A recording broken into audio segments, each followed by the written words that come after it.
Hands up if you procrastinate. Hands up if you're a procrastinator. You see, there's a difference. Most of us procrastinate at some time or other.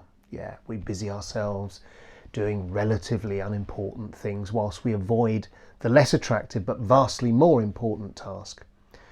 Now, the odd bit of cherry picking is fine, but for regular procrastinators, avoidance can be very life inhibiting.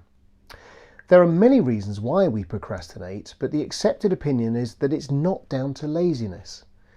One very common cause is that we don't like the sense of frustration we feel when tackling something we regard as boring or difficult.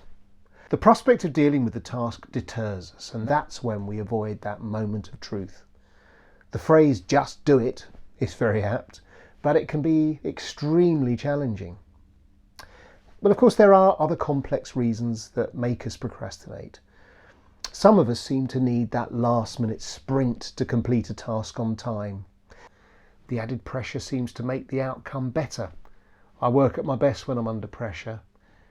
And there is another cause of procrastination that's more complicated, and that's perfectionist tendencies. So perfection is often worn in our society as a badge of honour. But the truth is, of course, that nothing is ever entirely perfect, and because of that, the perfectionist can delay starting or completing the task as the moment of realization looms that the outcome is never going to be good enough, and so if you don't start, then you can't fail.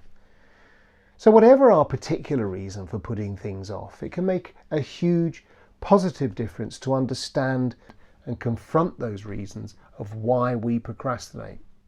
And if procrastination frequently affects your productivity, then you can try a number of mind fitness techniques to help you change those behaviours.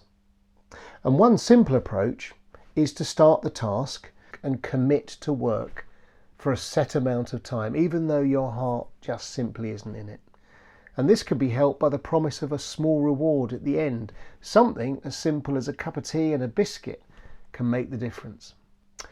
Even if procrastination isn't a big problem for you, it's well worth confronting so that you simply get on with tasks and not have things hanging over you that you know you're avoiding.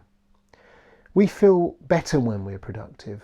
The to-do list gets shorter rather than longer, the chasing emails stop, and we can relax more at the end of our working day knowing that we're up to date and more on top of things.